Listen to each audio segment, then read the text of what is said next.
HBCU OverDrive is proudly sponsored by WeWorkForEverything.org. At WeWorkForEverything.org, this is for those who are trying to build for a dream. With their latest hoodies, t-shirts, long sleeve shirts, and accessories and more, you can have it all here at a reasonable price. Black owned and operated out of the great state of New York. Like I said, get suited and booted. Check it out at WeWorkForEverything.org. Peace.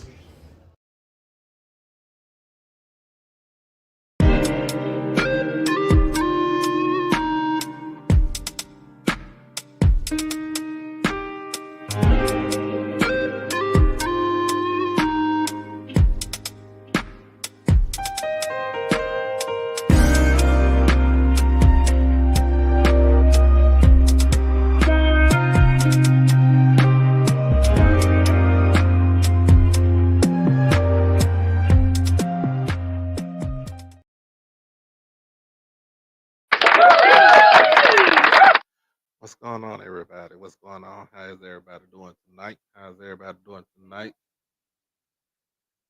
We are back live in the dungeon as always. Appreciative of everybody that's joining in tonight. This is HBCU Tonight, episode 26, and you already see what the title is. It is the part 2 of our Players Watch, my Players Watch list, and also SIAC Media Day. And so hopefully, if everything goes well, my guy from D2 HBCU football will be on to let me know about Media Day, which was held at the Black College Hall of Fame in Atlanta, Georgia. But if you haven't done it by now, make sure that you like this stream. Make sure you like, comment, share, most of all, subscribe, hit that notification bell to get everything HBCU Overdrive.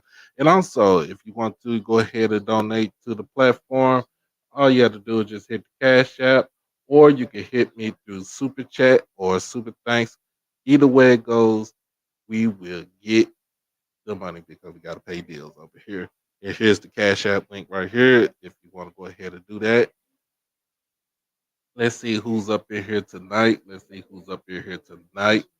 Sorry about um the late start.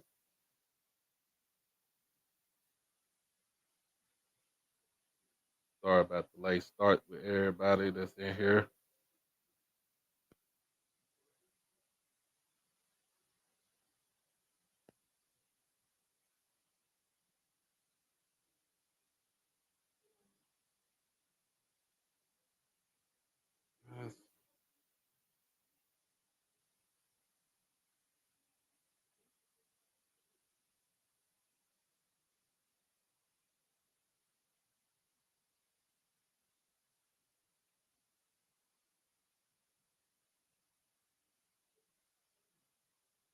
Trying to see.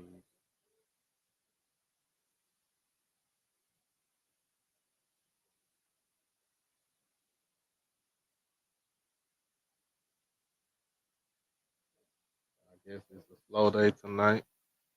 All right, my mama's on here. My mother is on here. Hey, ma.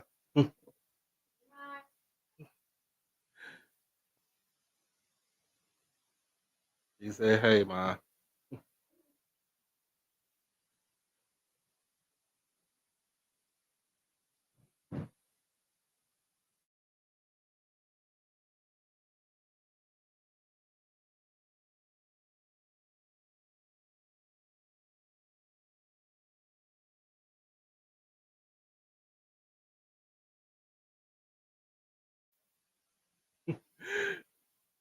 My mama's in the building. Let's see what's going on right now. See who else we got coming up in here. See who else we got coming up in here. Then we'll get started.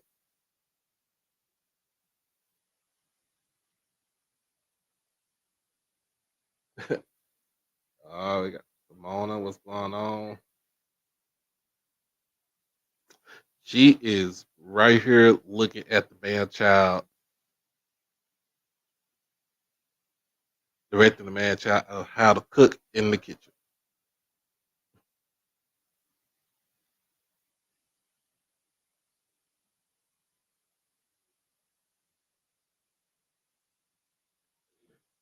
But other than that, we got a little small crowd coming on today. I know it's not too much of anything going on.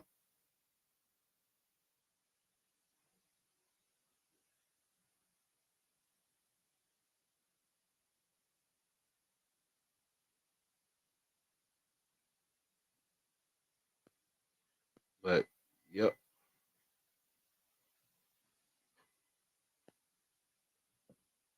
she has to be funny. And she's sitting right here next to me. Hey, Doc.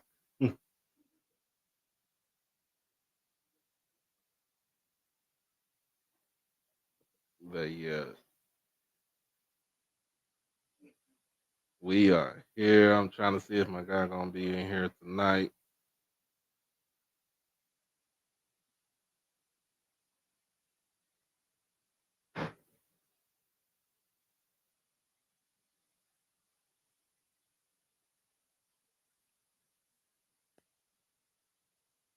But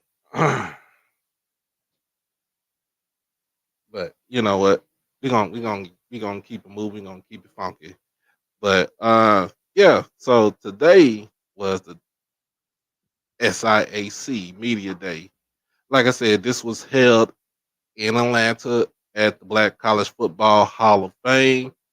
Um, let me see what I got going on right here. Um, as far as I think I have the orders of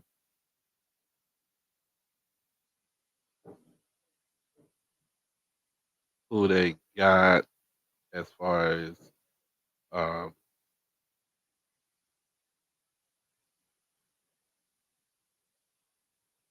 let's see who they got as far as who's going to be out on top. Um, offensive, defensive players. What's going on, Franklin? What's going on, man? Um,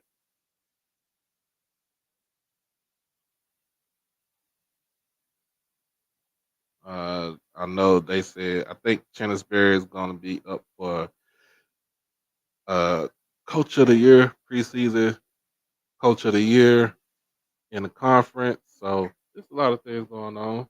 Got Israel up in here. Everybody making slowly but surely. They everybody coming up in here right now. Everybody coming up in here right now. So I'm just going ahead and make sure everybody come in.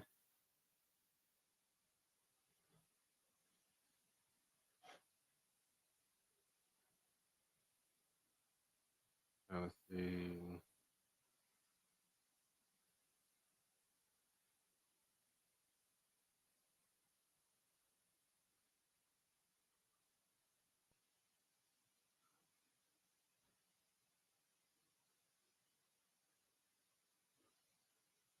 Uh,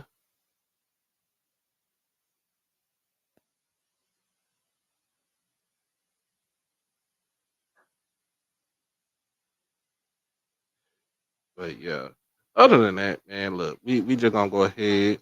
Granny Ann, how you doing? It's been a minute since you've been out here. It's been a minute since you've been here. We just gonna go ahead and get started. If my guy come on, he'll come on. If not, then we just, you know what I'm saying, we're gonna freestyle it as always.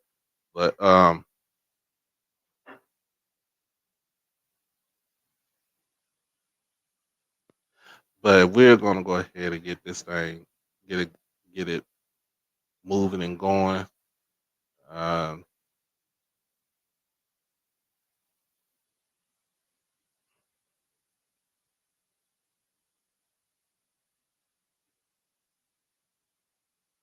so we got the SIAC Media Day that was today. If you really want to watch it, it was on HBCU Plus, so go. They might have a replay of that on the app. And also, let me see. Let me see. I think Dr. Cavill with Inside HBCU Sports Lab had streamed it through his channel also. So if you really want to see the whole gist of the whole gist of who they interviewed and um, who they had to finish from bottom to the top of the conference, I would say uh, check out Dr. Cavill's channel on YouTube, Inside the HBCU Sports Lab. If y'all don't know, man, that is the general of the. He is the general. That's what we call the general of this thing. So,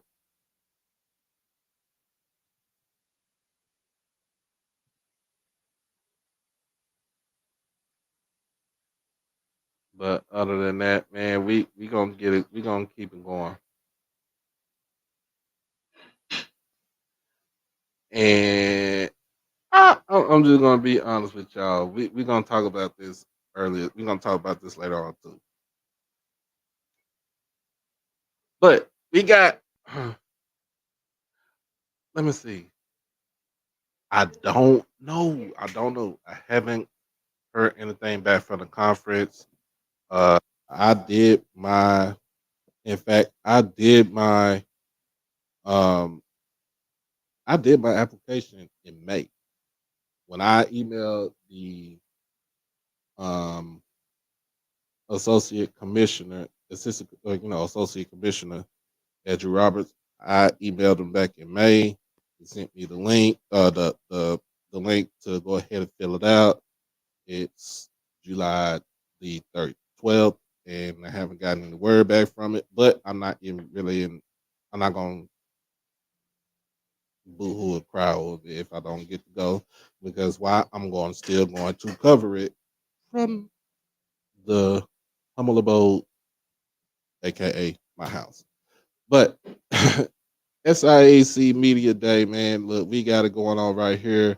Uh, we have the preseason rankings, and uh, in this ranking, they got Benedict to finish out again on top, followed by Albany State at number 2, Tuskegee at 3, Fort Valley at 4, Savannah State at 5, Lane College at 6, Edward Waters at 7, Miles College at 8, Central State at 9, Clark at 10, Allen at 11, Kentucky State at 12, at 13 is Morehouse.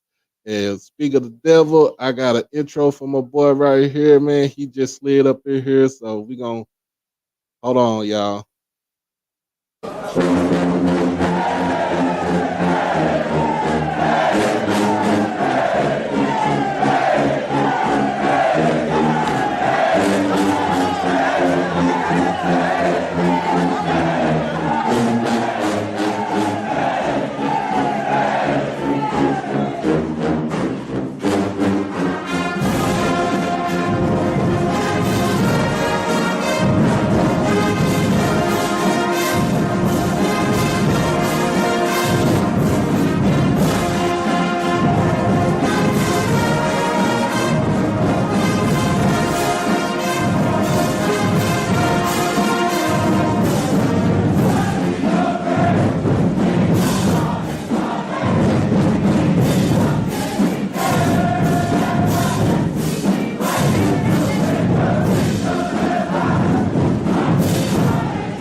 What's up, Ooh, man?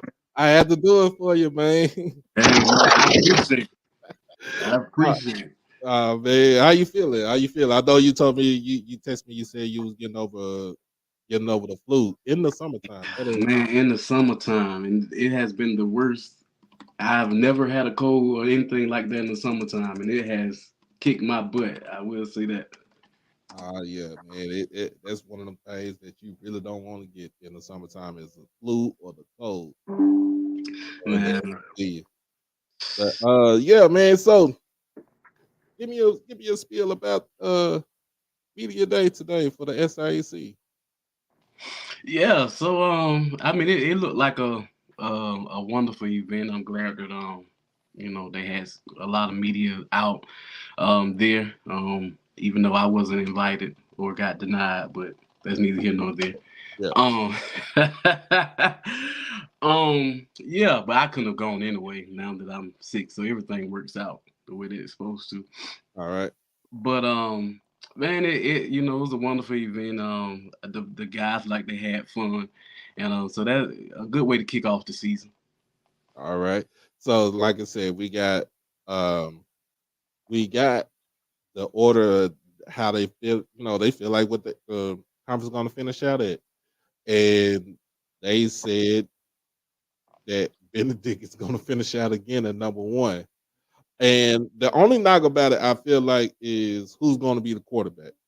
Who is going to be the quarterback for Benedict College? Because Eric Phoenix, of course, he graduated. He was a grad transfer, leaving out. He goes to Murray State. Um, so who is next to take the reins of the offense for Benedict? Yeah, I know I'll probably get a little backlash for this. There are a lot of people who they're saying that Benedict is primed to win again. I know they have a lot coming back on defense, but not only did they lose a quarterback, they lost, if I'm not mistaken, three, but I really think it's four of their starting offensive linemen. They've had some coordinator changes. It's what Benedict was able to accomplish last year was a direct result of the year before. The year Mm, before, they went down. They beat Miles, which at that time Miles was the big dog in the conference. They went down and beat Miles on their homecoming at home, and that was what first put me on. Like looking at that Benedict team and say, okay, yeah, Coach Beard, he's building something down there. And when they went down this year, when they got to that Fort Valley game, I was like, okay, yeah, Benedict is, they're definitely a contention. Then seeing them with my own eyes at the SIC championship game, I'm like, yeah, this team is good. I think they have a lot of pieces coming back. I think their running back room is probably one of the best in the conference. Their defensive line is probably one of the best in the conference.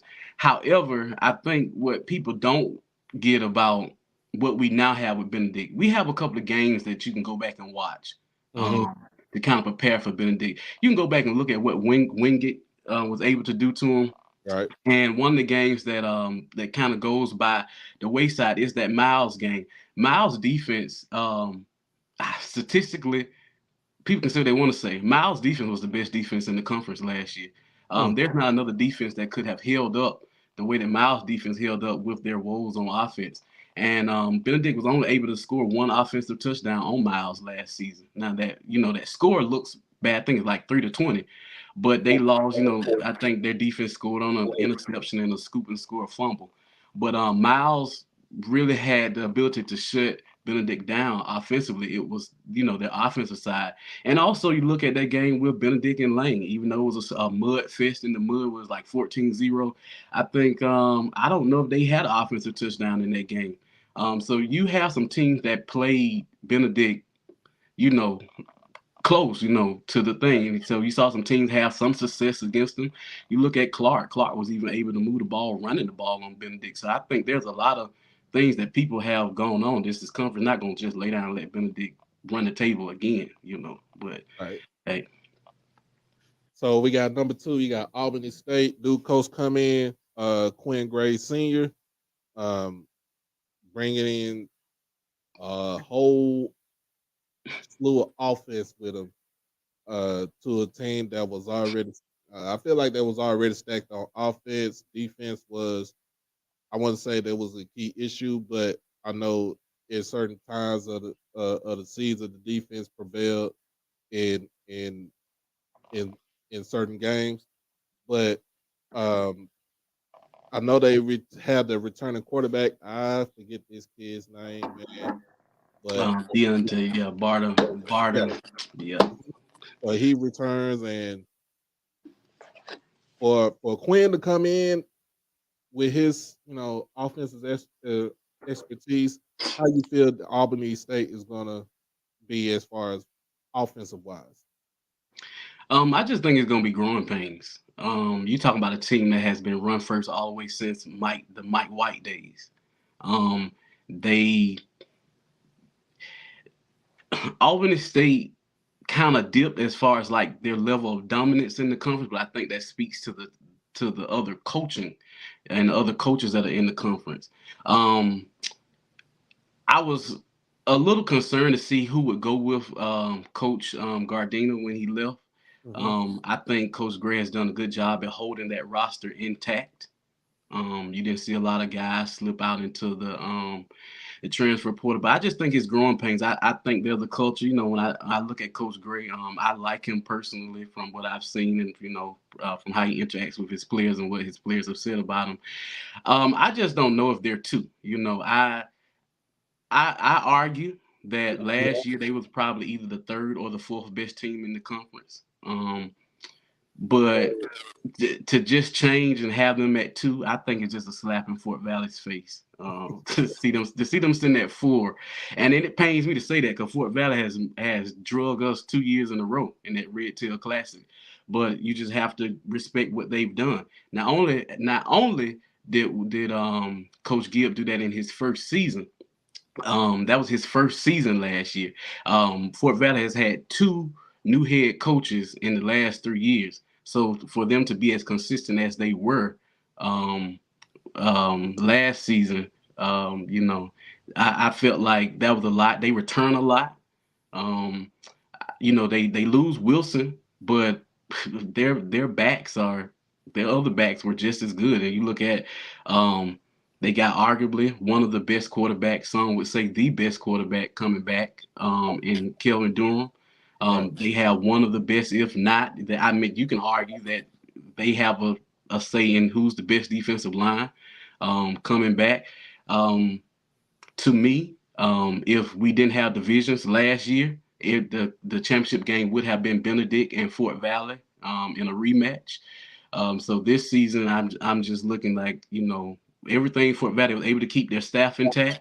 What they've added, there's no way they're not two. Albany State, I don't look for them to have like a losing season, but I mean, if he wins 6 or 7 games with that schedule, hey, Right. he's good. So then you got your alma mater, Tuskegee, the Golden Tigers, coming in at number 3. This is our preseason rankings, everybody. Um, what do you expect in the head coach? This is his second year coming up for to be the head coach. What do you feel that Tuskegee has to do to improve or even try to have a sniff with Benedict? Yeah, so this would be his first year as head coach, second year as offensive coordinator. It was pretty much understood last year that the team was just his, what I'm saying? So it's not like there's this big change because we all knew going in that he was the next head coach. And so we didn't see him much because he was in the press box, last season. So that'll be different. To see what he does this year, on the field, so he'll be more visible. Um, a few issues, we were able to win some games last year. Like our offense is once we got clicking on offense, we were clicking. We still had a bunch of freshmen. We had a bunch of woes on the offensive line. That's one of the areas that I want to see. Did those guys go and get in shape? Are they still in shape? Did they hit the weight room?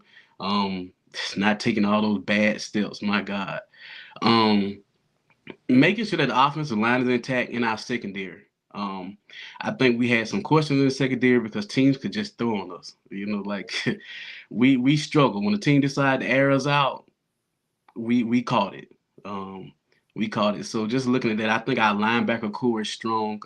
We added the transfer from Miami, so I'm looking to see what how he comes in and helps us out in the place of Apollon that we lost last year. So just seeing if that secondary we bring Coach Watson, who was with roughing that Miles, so there's some familiarity there. So we do change a little bit. So we'll see what that secondary does. It's just gonna be, can we play consistent Tuskegee football, and can that defense take a step forward? Right. You know, Man, um, but I don't know if we'll see. The schedule favors Benedict to get back to the championship game, but I ain't necessarily sure. I'll just drop this. I don't think they get out of the second week unscathed. I think they're going to Jacksonville to get their first SICL. in Jacksonville against Edward Waters. Edward Waters. Yeah, I don't think they come out of Jacksonville That's a unscathed. bold prediction right there. That is a Yeah. bold prediction. And then number 4, you got Fort Valley State. You already said that this seemed like being number 4 is a slap in the face. Yeah, Or they're two to me. To me, they're two. And the only reason I'm leaving Benedict one is because you're the champ until somebody knocks you off. right, right. So, man, I'm gonna go ahead and get into this because I got some players to watch, man. So I put up a list. I did the list last on Monday.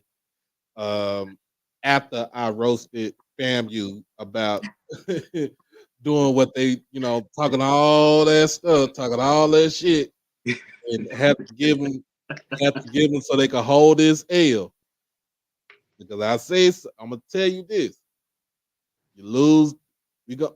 This is the Blue Blossom Classic for those that don't know. In Miami, Florida, if you lose this classic again to Jackson State, hey, you catch it all strays all season You know what? I'm surprised nobody has pulled up when Coach Simmons got hired at FAMU. from Prairie View. Uh-huh. And he made that statement that says the MEAC is unlike the Swac. You have to prepare to play every week in the MEAC opposed to the Swac. I'm surprised nobody has pulled that because that has stayed with me ever since he said it.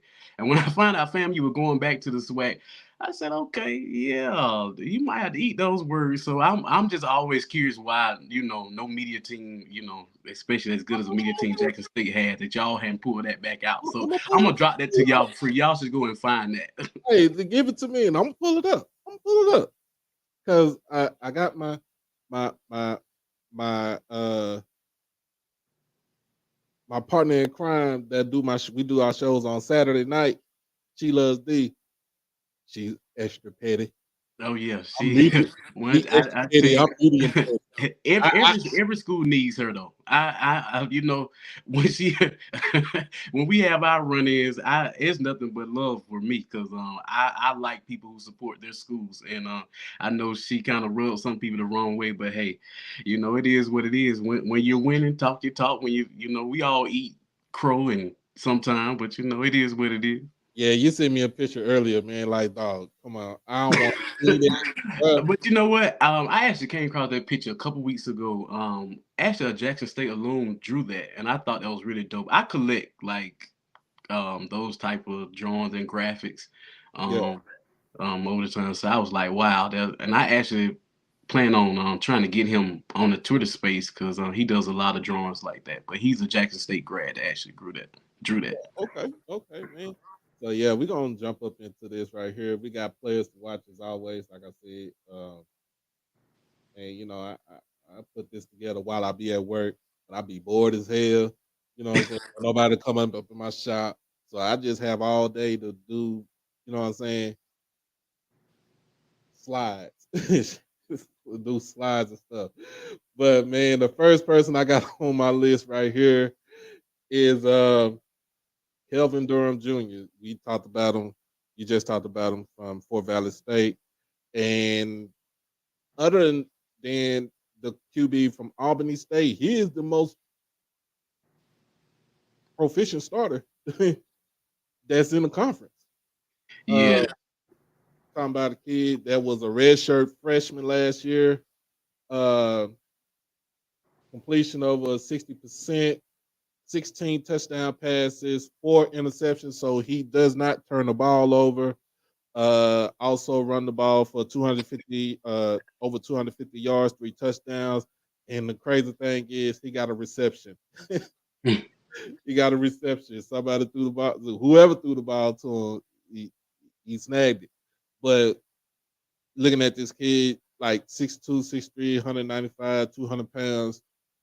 I watched the video of him. He does have an arm. Mm-hmm. It was the one game they played, Benedict. I think they just started out slow. They couldn't get themselves back up, and Benedict just jumped out on them by at least 20 points in the first, in the first half. But watching other games against, especially um in the classic against Tuskegee, Red Tail, like, hey, he's one of the ones that I feel like he's gonna take the mantle. He's gonna take the mantle for this season. And the only, like you said, the only knock about it is what would they do when they play against uh Benedict. Also, you just reminded me, you just reminded us is that the conference is not doing divisions no more, which I just felt like that was the best thing that they ever thought about, because it's so overloaded. 8 teams on one side and like 5 on the other side. I'm like, bro, where where is the where is the parity? Yeah, well, quick on the division thing. When they first, came, was talking about the divisions. What had happened was, we had Central State and Kentucky. So Central State came to the conference a while ago, but they came, and there were a few schools that was against them coming because the extra added cost. And so then you had Payne that was going to restart their football program. They restarted for a season. They dropped it back off. We had Stillman in the conference at that time as well. Okay. So the conference wouldn't have been so uneven. And then towards the end of the divisions, you see we add in Savannah State came back. um, Allen came back, and we added Edward Waters.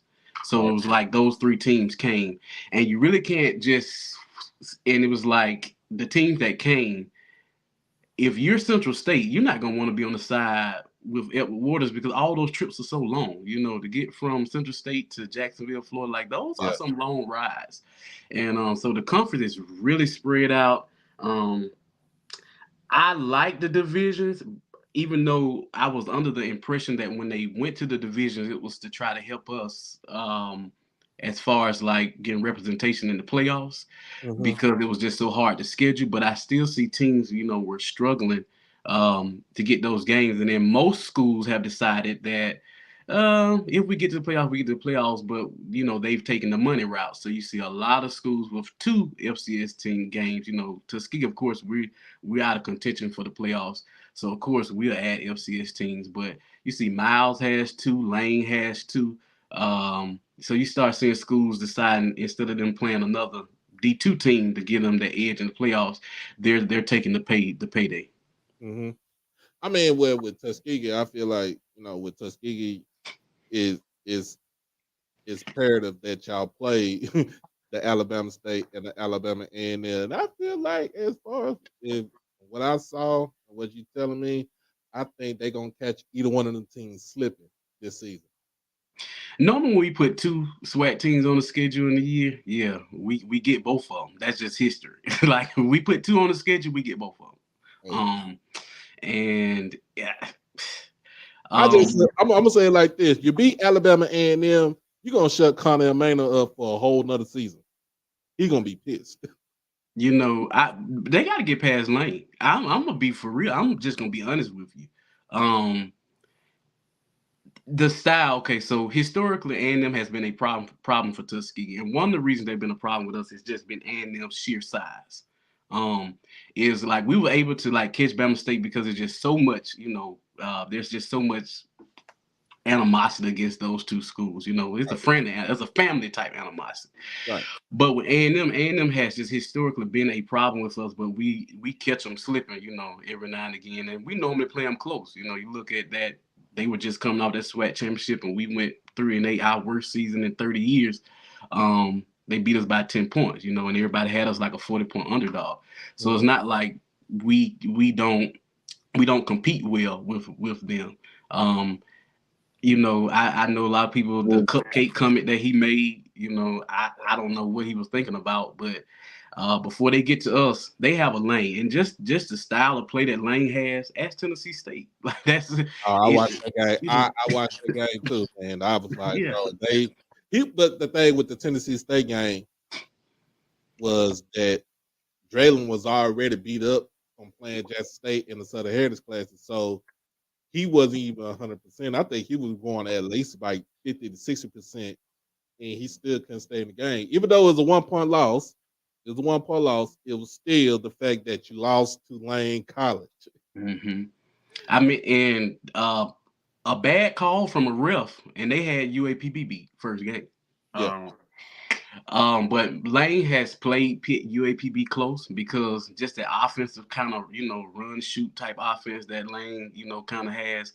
And you look at what they have coming back and as some weapons, you know, you might catch them slipping. As far as us and A&M, you know, they have Jackson State the next week. So, you know, we might catch them looking around us at Jackson. And I will say this. The last time A&M really embarrassed us, 55 to 0, the head coach was the starting quarterback. So I'm pretty sure that's a little extra little motivation on him to go back up there and beat them. And like I said on Twitter, it's been 10 years since we pulled up at Louis Cruz, but the last time we pulled up, we left with a W. Oh, okay. Yeah, get that man a pink scooter again, so we good. We're gonna leave him a cupcake. Get it. Oh, we're gonna leave him a cupcake. We're gonna order him some cupcakes and leave it in the middle of the field. Oh man, so like I said, Kevin Durham Jr. I want to see him play some more. I'm gonna watch him. Like I said, yeah. If I'm gonna with him, I want to see them. They start to give him more and more control. You know, as the season went on. You go back and you look at like some of his throws. You know, they were doing what he did well. There are a couple throws. You know, his back shoulder throw. They tried that a couple times. So if he takes a step with that throw, it's a couple of throws that he was like this close to making. Mm-hmm. If he makes those throws this year, it's gonna be hard to beat Fort Valley. Okay, I'm gonna see him. I want to see him. If I'm gonna be real serious about this whole space with all conferences, I got to start watching more and more games. So that means that, bro, I got to give me a tablet. I already got my phone. I got my laptop. I got my TV. So I got to be all up on this thing. We got the next player to watch. You can tell me about this man right here, Lubert Danellis, defensive end for Benedict. I'm gonna call him the Haitian home wrecker. That's what I'm gonna call him. It sounds so pretty because he just wrecked the home of the offensive backfield. Like I said, I watched a couple of Benedict games. I hate to say I did watch the championship game. Sorry to say this, they dog walk y'all. Mm-hmm. Mm-hmm. Oh, you gotta be sorry to say it. Yes, they did. From the very first play. That I was like, you know what? They pulled one of our moves. We're gonna beat them by 40. And shit, just like get there, we're gonna beat you by 50 and not let up. But this dude right here, 51 total sacks, 14 sacks, 51 total tackles, 14 sacks, 3 forced fumbles, four fumble recoveries, 1 block kick, and 1 safety. This bro was everywhere on the field. Mm-hmm. Like who? I just be asking who pissed him off. This is not taking anything away from him because he's solid. He's good. Offensive line play was horrible in the conference last year. I'm extremely horrible. God. I really look forward to seeing how teams adjust to him. How do they adjust to that Benedict defensive line? I've said like their size to me it was kind of like intimidating to a lot of offensive linemen. Mhm. And just they're so slow, like so this whole spring when I went to spring game, that was the only thing I was looking at. I didn't care about your wide receivers, I didn't care about anything else. I was looking at your offensive line, and I wanted to see um where you putting forth an effort to address the horrible offensive line play in the conference.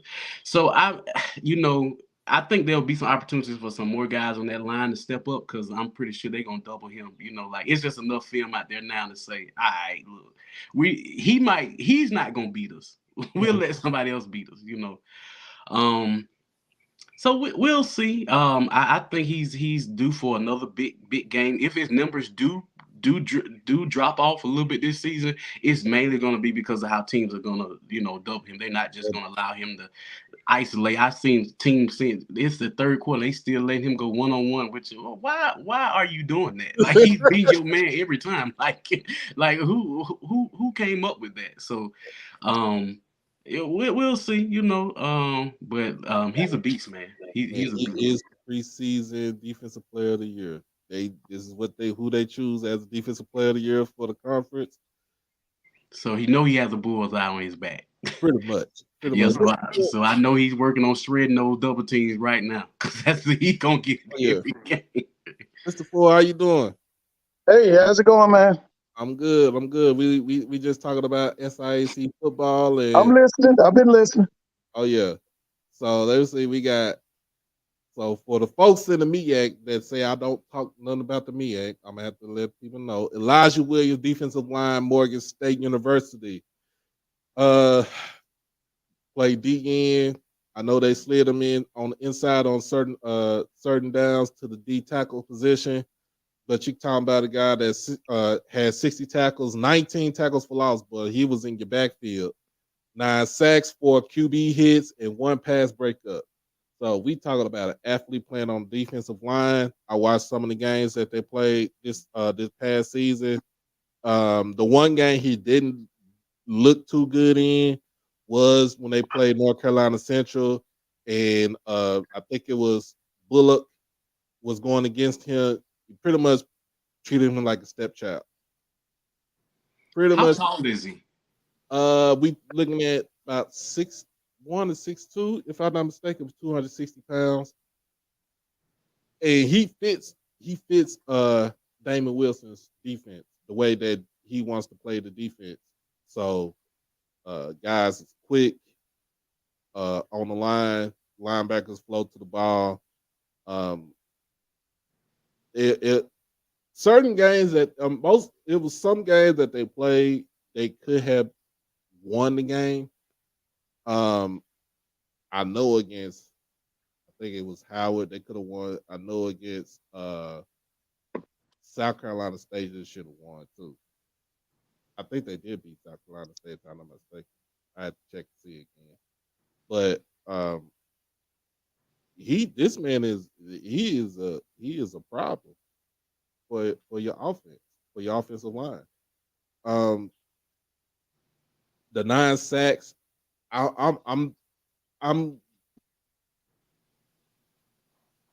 banking to look at it where people are going to try they're going to try to double team, use a tight end to chip them, as block a tight end, chip them out, or even use a running back to chip to do max protect on your quarterback when you play this team right here.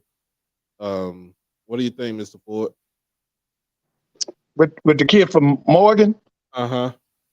Yeah, I still think Morgan's biggest problem is they got to get the offense rolling. If they get that offense rolling, Morgan will be all right. They'll be a factor. But the main thing for them is offensive continuity, quarterback.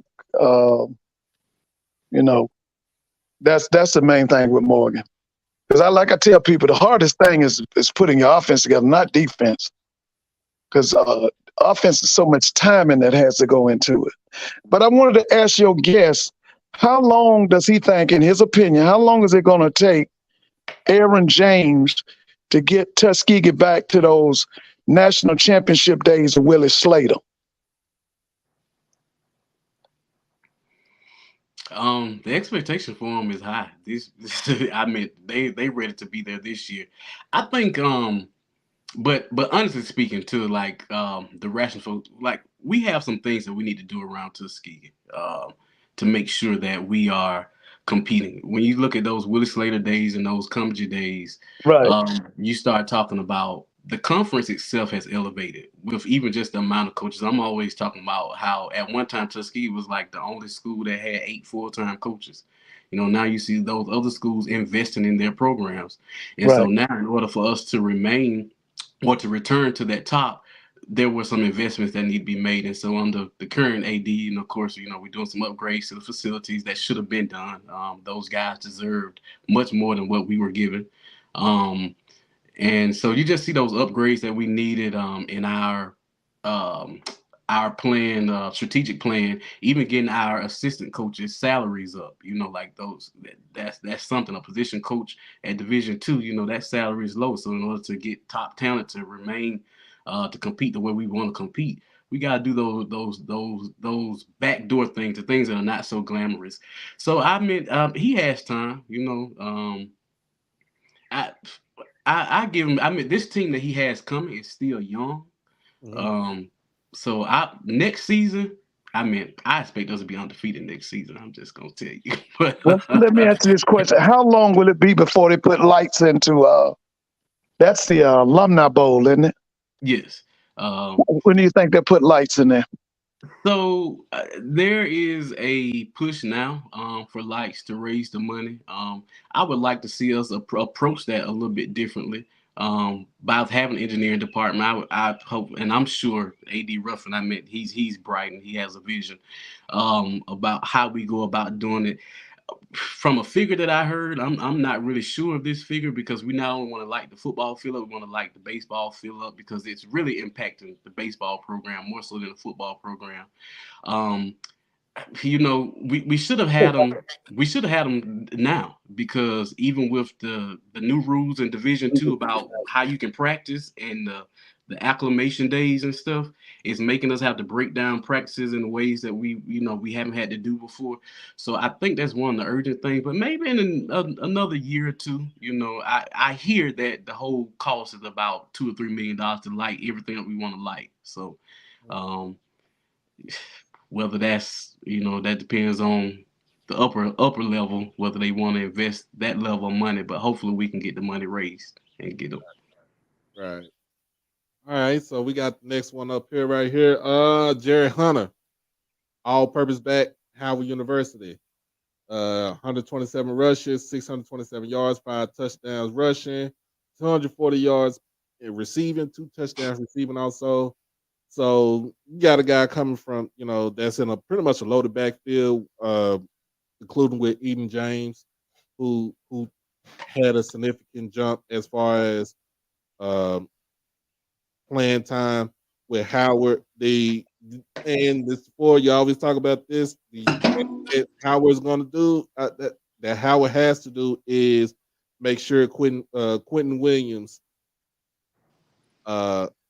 is turnover free with the ball, first of all, and to be smart with, you know, basically be smart with the football. Know when to throw the ball deep, know when to throw the ball um, intermediate, short game. Like you got to be able to do all 3 parts of the game as far as that QB standpoint. Um, so we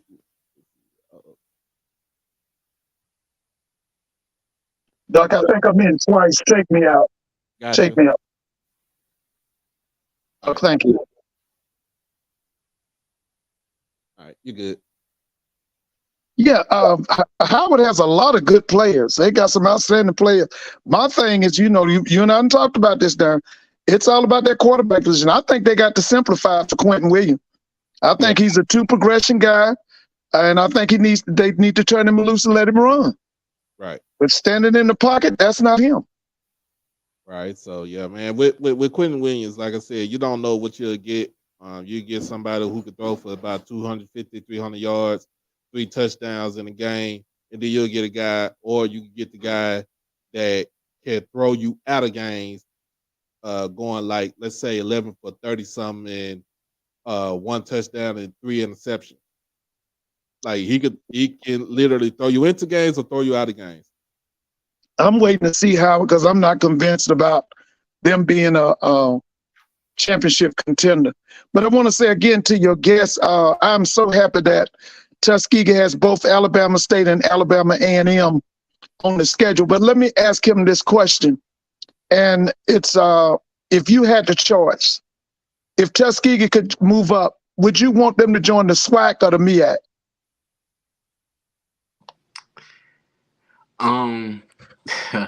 So my initially, I would say neither.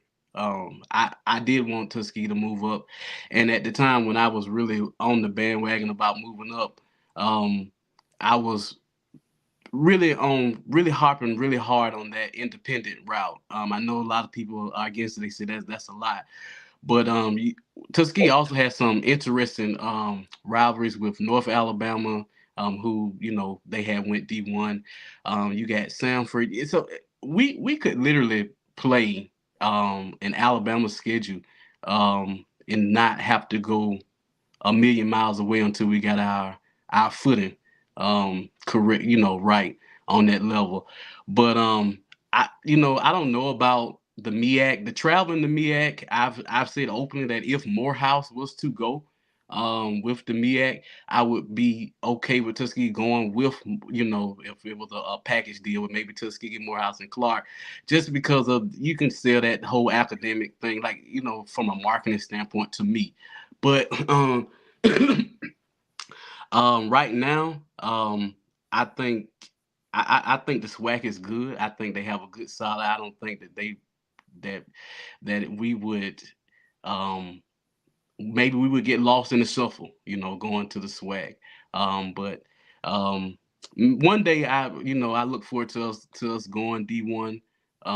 You know, right now, I think my hopes are a little dashed on it, just for some things we need to do institutional wise. But if we go, I think I'm still kind of torn between being independent for a while. And I know there was a talk about the OV, so the OVC was after West Georgia, right? And then there was this talk about them wanting to replace Jacksonville State in the state of Alabama and wanting to keep that Alabama present. So there was a little talk about with the OVC, how would they interact with maybe bringing another HBCU in to add on with Tennessee State. So it's a lot of possibilities out there. Well, I don't. Now the word here in Atlanta is that your athletic director, Coach Ruffin, is gung ho on going FCS. Oh yeah, I don't know if you're aware of that. He's been open. He's been very open about going D1. Matter of fact, if you look at our stencils about the divisions that we're in our stadium, all of them say Division 1. I don't know. It's like we forgot to put the other little stencil on. But if you look at them, all the stencils say Division 1. I think that's a mental thing. So in 2010, there was a commission put out a feasibility study that the university did, and by all the metrics that I see, we would gain going FCS, right? I think there's a little bit of hesitation from some people, but I will say this: from the conference standpoint, I think next year is going to be a really big deciding year as far as Division II, because you see, if the GSC, which is the top dog conference in Division II, really, they've lost so many teams. They've been very open about their interest in Albany State. They've been very open about their interest in Savannah State. I think if you see any movement from any of those Georgia schools to leave the conference to go to another conference, I think you see Tuskegee go ahead and make that jump To Division to FCS or just to Division FCS. 2? To FCS. To FCS. Yeah, I say in '97 we should have left when A&M left. I mean, all our biggest rivals, were going Yeah, outside. yeah. Because I'm just thinking, all of the people that's in the Swac East was once on your schedule every year. That's Bethune-Cookman, who was your yearly opponent. Florida A&M, your yearly opponent. Alabama State, your yearly opponent. Alabama A&M. That's 4 right there. And when you go back and you look at the data, like and a couple of things I've shown people that our brand has actually suffered by staying in the SIAC, and I can't believe I'm saying this out publicly, because of where our fan base is located geographically and historically what people want to see. You look at when we played FAMU in 17, they talked about it was going to be a tornado, a hurricane that whole week. And the promoters said they only printed 10,000 tickets for that game. Right. They put the game on sale. The next day they had to print some more. Right at 20,000 people still came out with the threat of a hurricane at that game because people wanted to see that game. And I think we have to, Tuskegee's going to have to take a really deep look to say, okay, look, who's coming when we play Allen and who's coming when we play A&M, and what do people want to see? And I just think that for us, it just makes sense that our neighbors, Alabama State, Alabama A&M, they're all Division I. I mean, you can keep Miles on the schedule because that's a rival that's going to produce what it's going to produce. But I think just for the brand itself, it makes sense for us to go D1 FCS. Right. So let's see what we got next on the list right here. They got next on the list. Woo! I think this is the only other person other than Gentle Hunt that is the mainstay with FAMU. And I'm surprised that I put him on. Well, I ain't surprised. Isaiah Major is a dog. Yes, he is. He's a dog. Yes, he is. 6'1", 230 pounds. Plays the middle. If he goes to the NFL next year, look for him to play outside to be a rush. 83 total tackles, 13 and a half tackles for loss, 4 sacks, and 1 pass breakup. And this is coming from a guy the defense that they play is so vanilla and so basic because they don't blitz. So basically,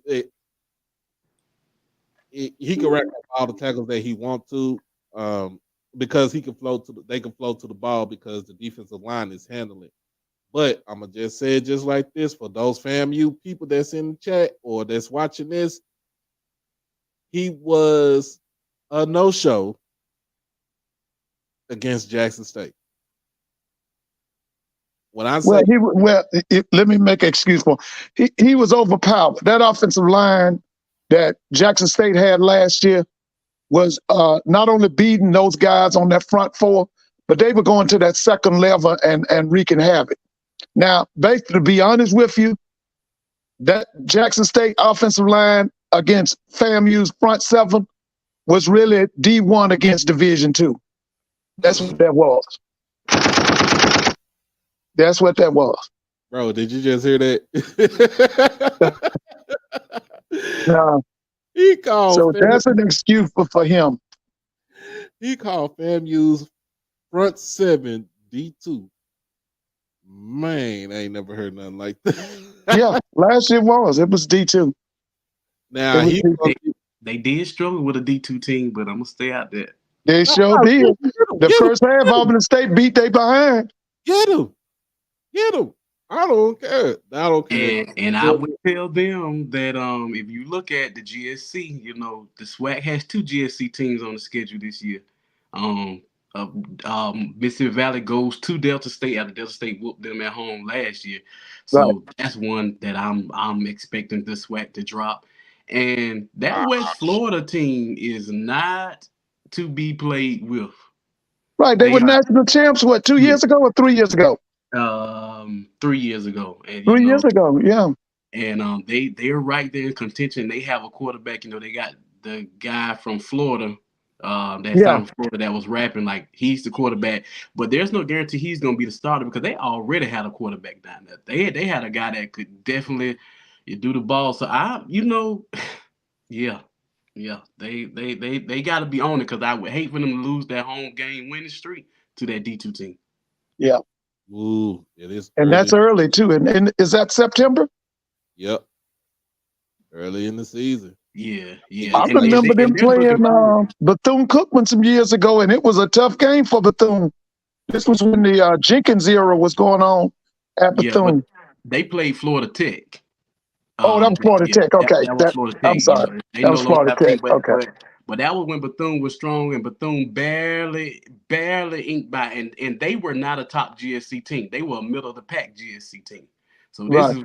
this is like near the top of there. And you look back and you look at what they have. They have a new coach, which I also think that probably not going to bowl too well because you don't really get to see what you really don't know what to expect from them, but they got a lot of playmakers back. yeah. So my guy from Valley, MVSU, I got time. He said, "What are your thoughts on Central State? They play them first game of the season in Chicago for the Chicago Classic." You just never know with Central State. They said the media day that they're loaded. I feel like they were loaded last year. I don't know why they didn't the white cat that's the quarterback. When he came in, that guy has an arm, and I don't know why they didn't really go with him throughout the season. But it's I think they have the weapons. I think that game will be interesting because they will be more of a complete team. As far as Mississippi Valley, with the new coach, and I think the Pickens is right. I've made a bold prediction, said the SIC will be 500 against the Swac this season. No team in the Swac beat the SIC team by more than 10 points last season. You just look at it like top to bottom. I don't know. So you got a lot of teams, and I will say the transfer portal works two ways, right? Right. People talk about how many freshmen the SIC played last year. Well, these were freshmen that they normally wouldn't get because those teams would be loading up on these freshmen, but they're dibbling dabbling with the transfer portal. Mm-hmm. So you see, we get a lot of raw talent. And now a lot of that raw talent in their second season and developing these programs. So I think you might see some. So I think that's one of the games that I have 50-50, but it just depends on which Central State show up and what exactly is Mississippi Valley's identity going to be. We shall see September the 2nd. Next on the list, we got right here Malachi Bailey, defensive lineman, Alcorn State, 36 total tackles, 11 and a half tackles for loss, 9.5 sacks, 1 fumble recovery, and 3 quarterback hits. I say it again, I say it again, and I say it again. What he did to our offensive line in that damn Soul Bowl last season was I don't know what to say because Is this the kid that should do it twice last year? he had 2 sacks against us. Yeah, this guy's a player. I saw him.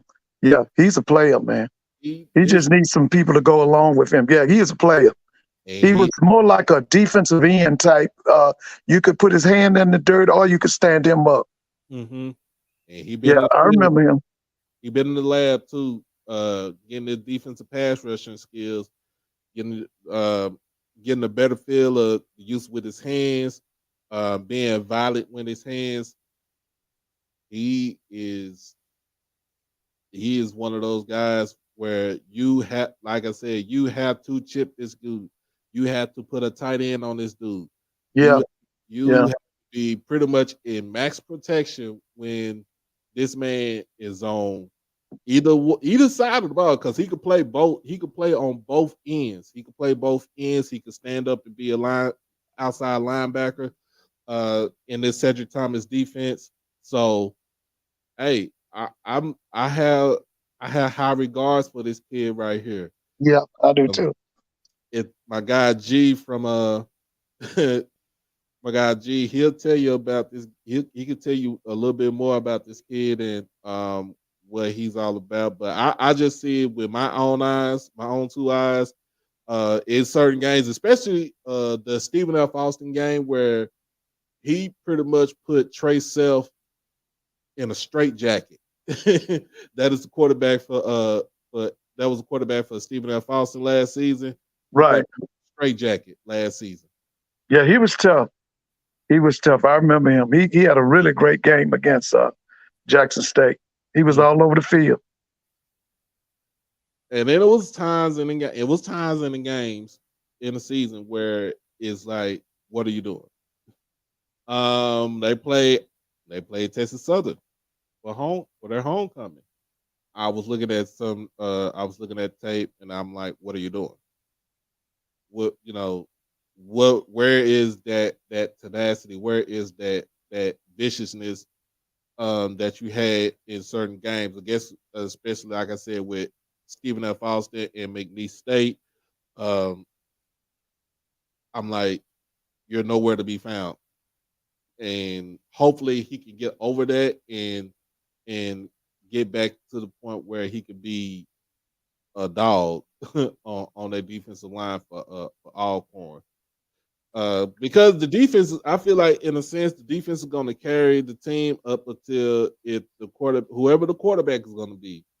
If it's Tyler Macon or if it's Aaron Allen, more than likely it's gonna be Tyler Macon. Doc, come on now. I'm just saying. There's no way they're gonna sit that boy to come down from the SEC, from a Power 5 conference. You bringing him in there to sit, that boy gonna start. You know they ain't bringing that boy there to sit on no bench. Hey, we said that about Eric Dooley, and look what he did last season. Yeah, but Fred McNair is better than Eric Dooley now. So let me ask y'all this. So when I'm hearing y'all talk about the defenses and just when I'm in certain SWAC spaces, I don't follow the SWAC or the MEAC because there's just so much in Division II. One of the perceptions that the SWAC had years ago was that they didn't play no defense. That it was, offense. That was like the name. You would see the SWAC scores, you'd be like, oh, them basketball scores. Like that. Right. That was like the running joke.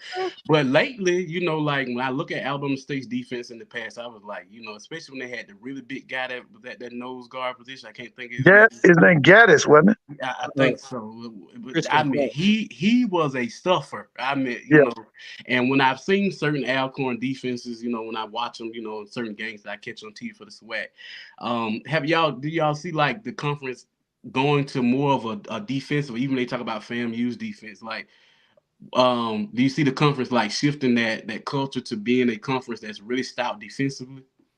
You want me to go first, Doc? You got it. I got it. Okay. So to me, what you're looking at,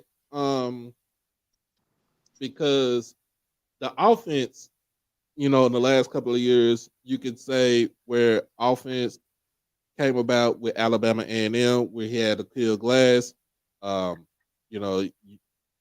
SWAC hasn't had somebody throw for that many yards in a while. I think since maybe I want to say Travaris Jackson, maybe Darnell Kennedy, also maybe Casey Terrio from Jackson State, and then you get a kid like Shador Sanders coming in where everything is evolved around him. He throws the ball 30, 40 times. He, in actuality, I'm gonna tell you just like this. I'm gonna be real honest with you, bro. He was padding stats in certain games to where it make it look good, to try to get his stock up for where he was gonna go to next.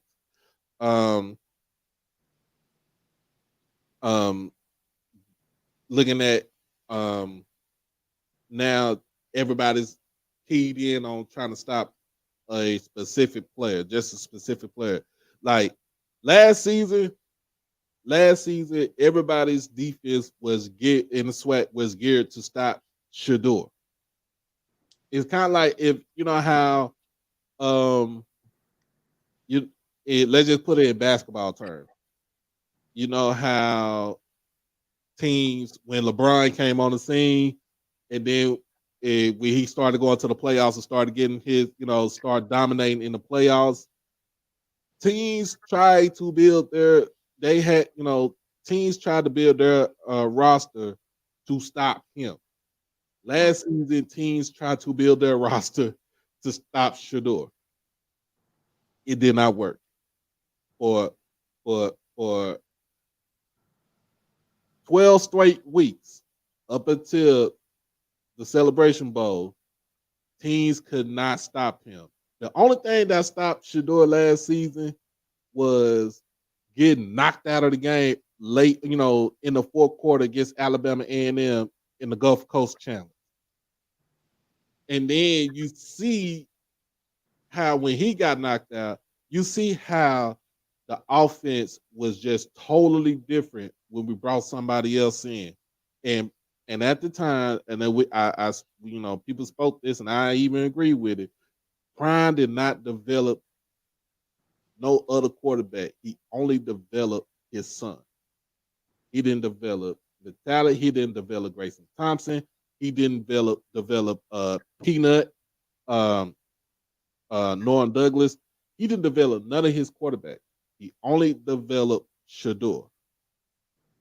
And you cannot go into a season where none of your QBs, your backup QBs, are not developed, because let's just say if Shador would have been out for one whole game, we probably would have lost the game in the middle of the season. I'll just be honest with you. But to go to what you was talking about, I see the Swac going it more defensive wise. You're talking about Alabama State with Eddie Robinson, who's a former linebacker for the school, also played in the NFL as a linebacker, who pretty much inherited a defense that was pretty much top, other than Jackson State, top to bottom, one of the best defenses in the SWAC. Their problem was they were iffy on offense. You're looking at Valley. Valley got the same issues too. Valley defense is small, but they're fast, they're aggressive, and they had to take up the slack for what the offense can't do for them. You also look at Prairie View. Go to Prairie View. Prairie View, Bubba McDowell was their defensive coordinator for like 10 years before Dooley decided to jump ship to go to Southern. Prairie View always had good defenses. The one who had a terrible defense was Texas Southern, but they were opportunistic because they led the conference with 17 interceptions. Alcorn always have a good defense, but it was always, what is the offense going to do? You always had a person, as far as with Felix Harper, Trigger Man, that knew he knew what to do, and all he had to do is just say, "Hey, the defense, don't lose the game for us. Don't lose the game for us." Even Southern, I'm gonna put Southern in this whole thing. Southern, with their defensive line that they had last season, was like top to bottom one of the best defensive lines in the conference. I mean, that it's. I think more and more is turning more into defense, but offense still gonna have offense still gonna put butts in the seat. That's my spill on it. Well, the SWAC is basically probably in the last 30 years has put more emphasis on offense. They, went 4 wide with spread offensive and were basically pass happy.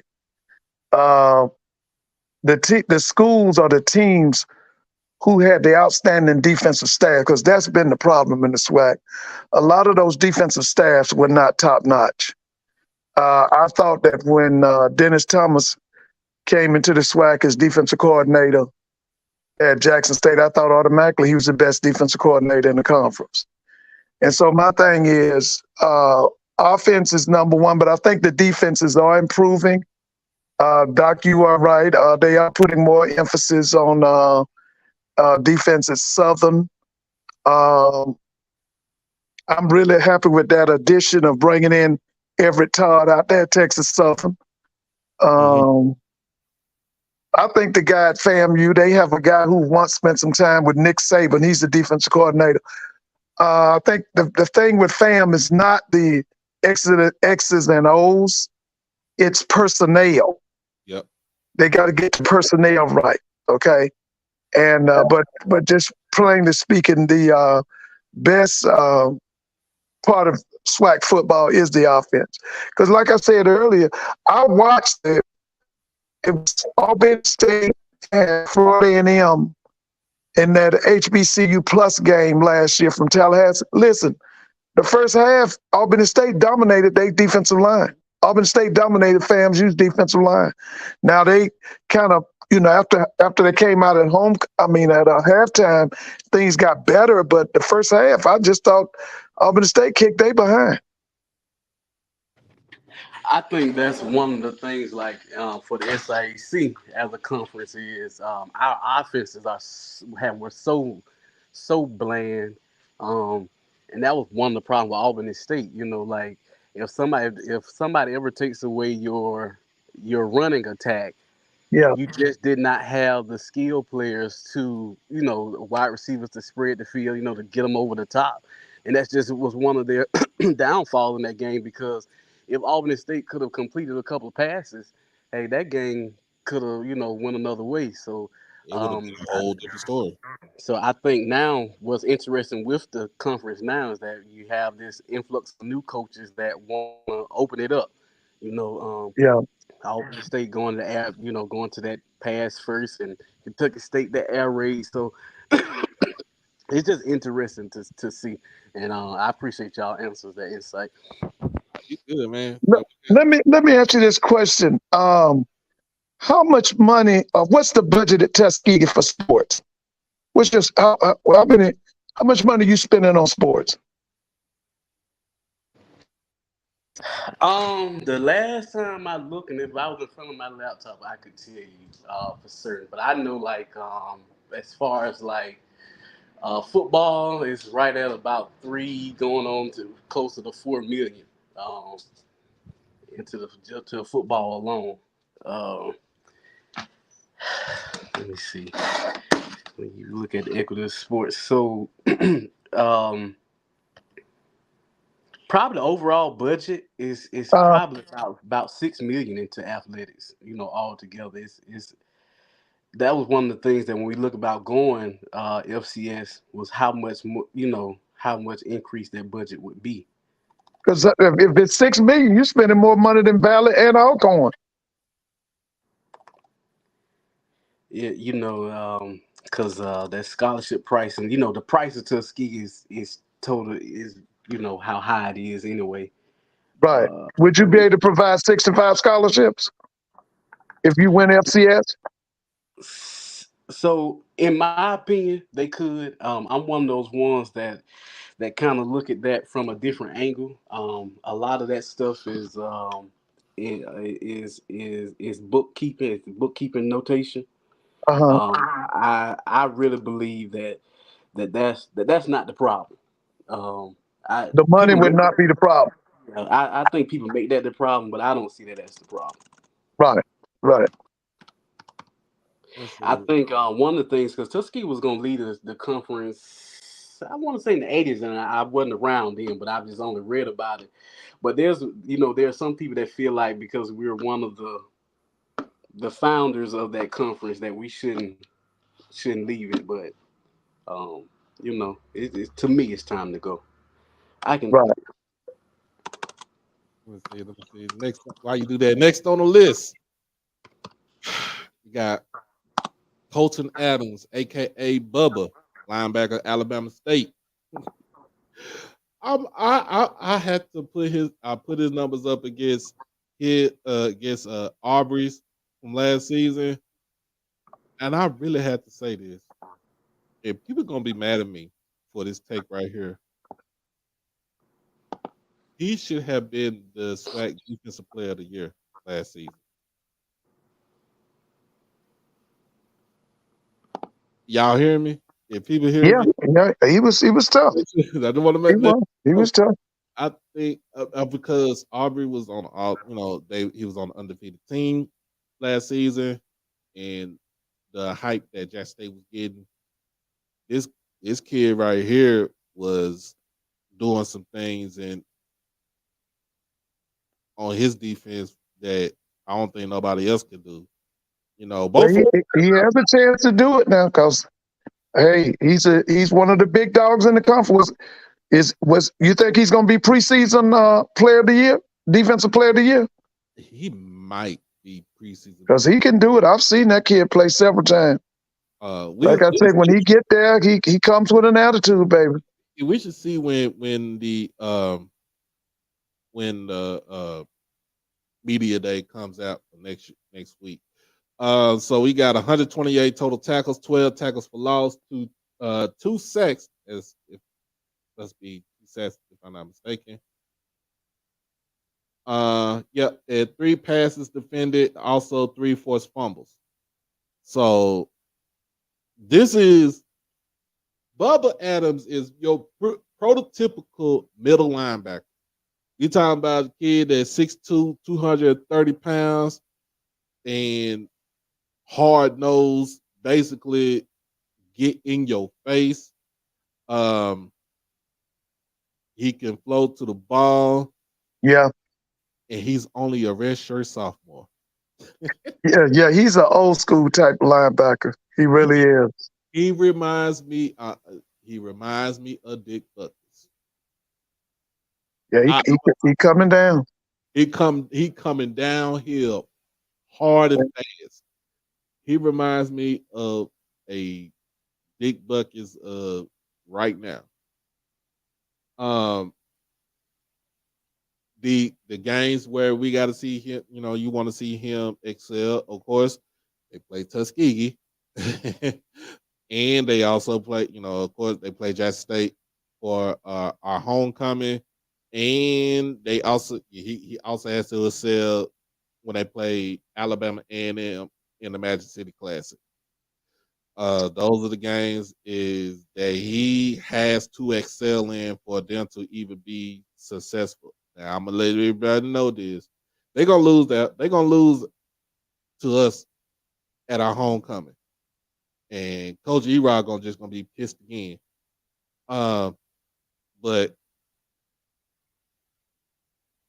if you don't get it, if they don't get it done against Tuskegee, because that's a rivalry that goes back over 100 years, if I'm not mistaken.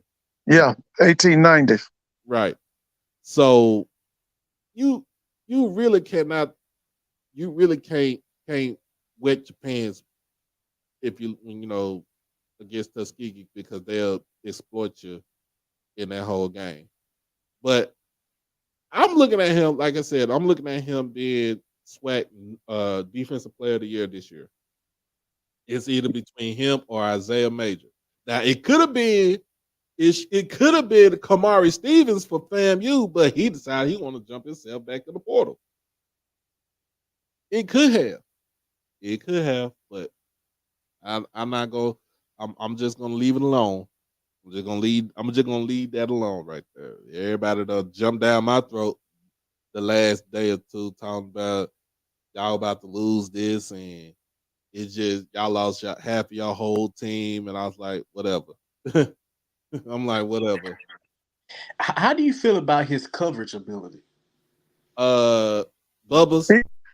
He can be exploited. He can be exploited. Yeah, he could be exploited. Now, like he can be exploited. If he got to go up against a tight end, like somebody like a DJ Stevens or Jackson, yeah, he's getting exploited all day, every day. He's a run stopper. That's what he is. He's a run stopper in the middle of the field. Yeah. And the things that makes him better is what you were talking about earlier about that Gaddis. When he got those defensive linemen who have to be double teamed, he really excels then. Yeah. Right. So I ended up at Alabama State spring game. I was supposed to go to Miles. Miles has there the same week, but when Miles was airing theirs, I was like, well, I can just go and watch Alabama State. And I know, there was a lot of talk about their defense, about, that defense is solid. Yes, a good defense, true enough. Mm-hmm. But in that spring game, I just felt like their offense was just that bad that I wasn't able to gauge that defense. Like, I'm just gonna be honest. And I mean, and their offensive coordinator is a Tuskegee grad, so of course I'm not gonna sit here, dog. I think I told somebody one day they allowed the Trojan horse in, but that was just a joke. but um, I don't know. And I saw him.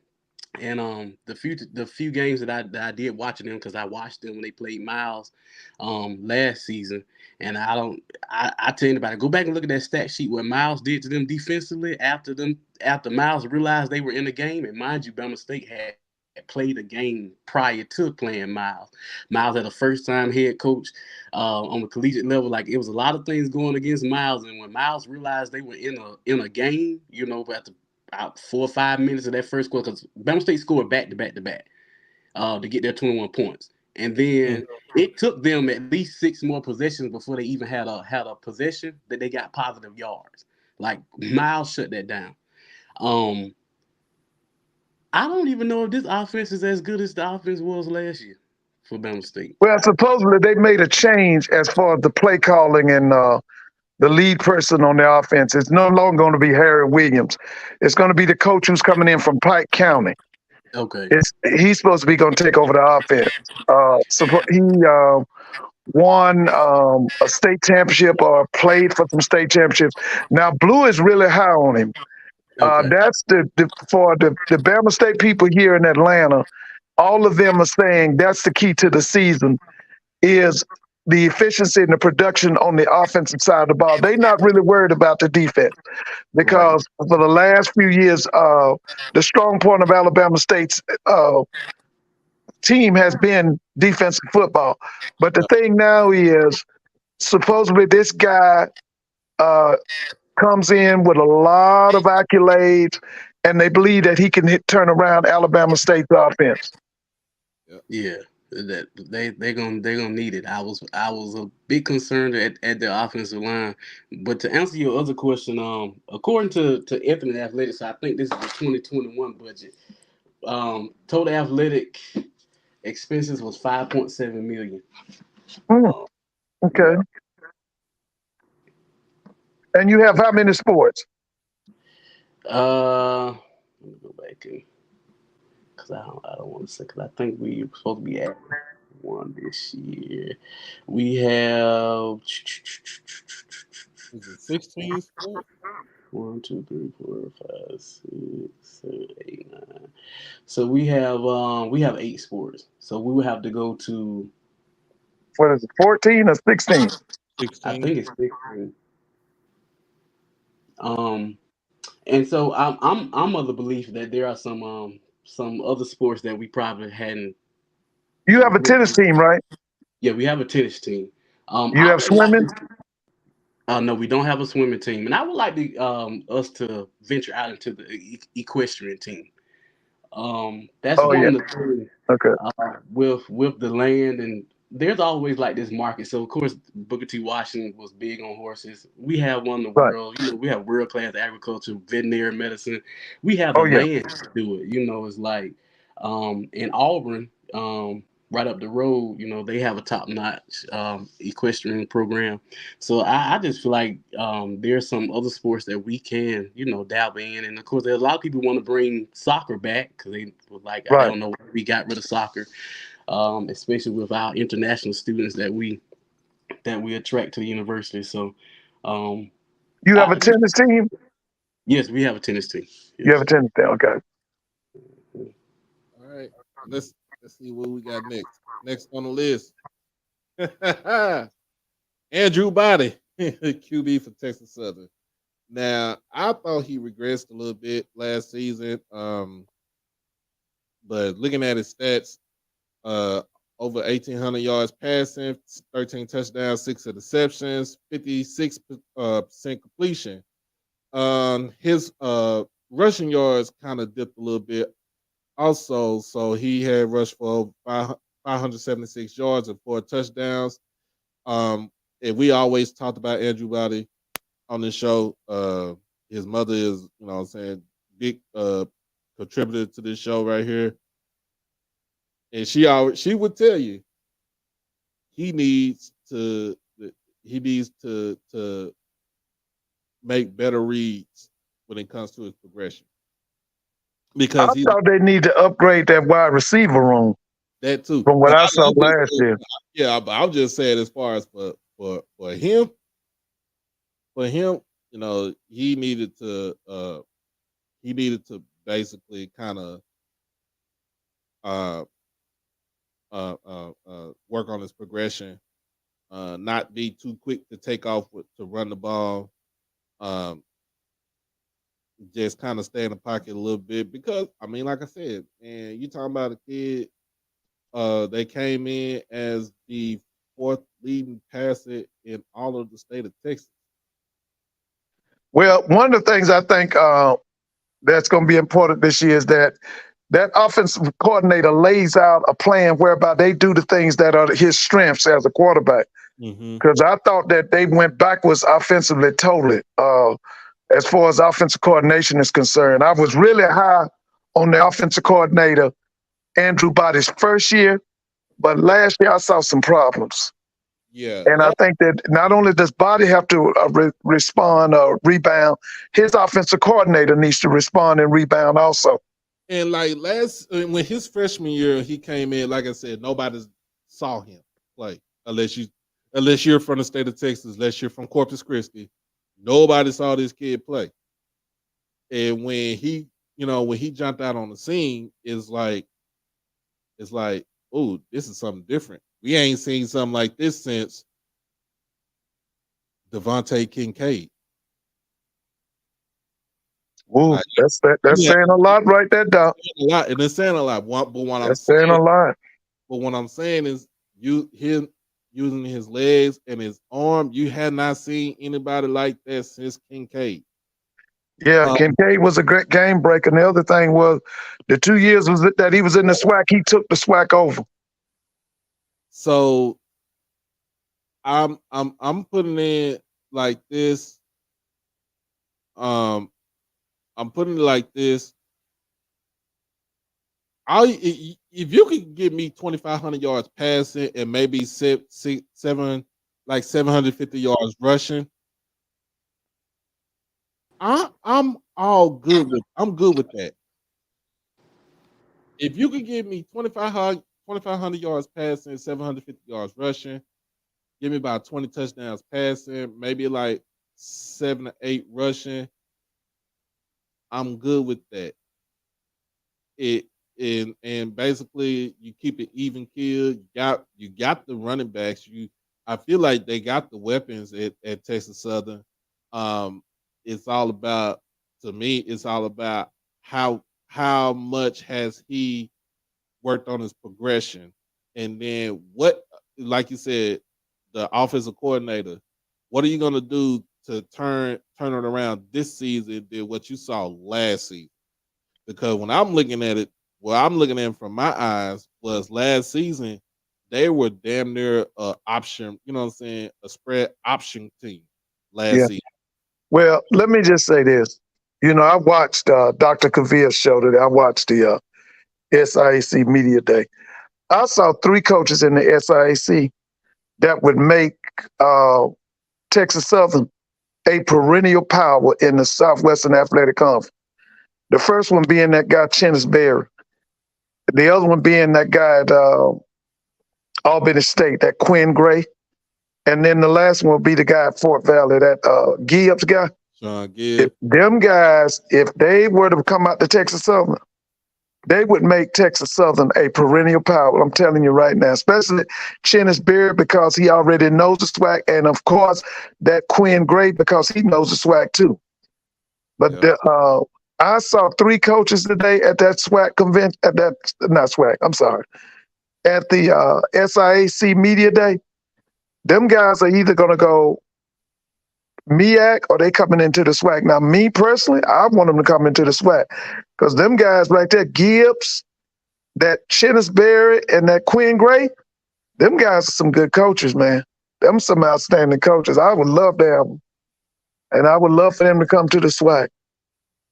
I'm telling you now, those 3 guys right there, with what I see at Texas Southern, they'll take the West. They will take the West, especially that Chennis Berry. Now, your guest was saying that They lost so many line, and I thought that they had the best offensive line in the SIAC last year was Benedict College. But the reason I'm not worried about that, the offensive line at Benedict, is because Chennis Berry is an offensive line specialist. That's his thing.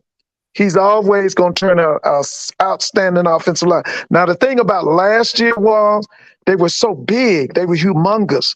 And then the young man they had at center last year, he was so smart. Because when you got a smart center and can make the right calls, man, that goes a long way in making an efficient offense. But I'm not worried about Benedict's offense. Now, y'all was talking about Fort Valley earlier. The thing I want Fort Valley to do is the same thing I want Texas Southern to do. I want them to upgrade that wide receiver room. That young man can throw the football at Fort Valley, but I was not impressed with them wide receivers. I was not impressed. They got to upgrade that, and it makes no sense that Fort Valley doesn't have outstanding wide receivers. You in the state of Georgia, you less than 100 miles from the Florida border, you should have outstanding wide receivers. We shall see. I think the last person on our list, for all my Jackson State people, I had to put him on here. You got to say it's Guthrie, defensive back, Jackson State. Now, y'all have to understand, he did not play last season because he was in the portal. So these are the stats that I'm putting up from 21 where he was at Delaware State. 32 total tackles, 1 tackle for loss, 4 interceptions, and 5 pass breakups. This man played, if you watch the game in the spring, they played South Carolina State. He was lined up against Shaq Davis. He lined up, I think they had him at corner at one point in time and during the game. He lined up against Shaq Davis and held his own against Shaq Davis. I'm gonna say it like this: he's like I said, he's been a kid that been on the show multiple times. I think he is one of the smartest players, defensive players as far as the defensive backfield that's coming into the Swac right now. And I put that on everything. You talked about a kid that was all conference as a freshman. So what are we talking about? And then he gets to Jackson.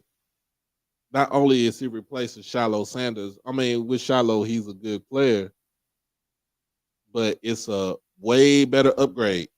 Yeah, Shiloh's not going to be missed. That other kid's not going to be missed either. Was it Sealman Cameron? What's his name? What was Sealman? Yeah, them kids not going to be missed. Them kids are not going to be missed. Yeah, this kid comes in with all types of credentials. I'm looking forward to watching him.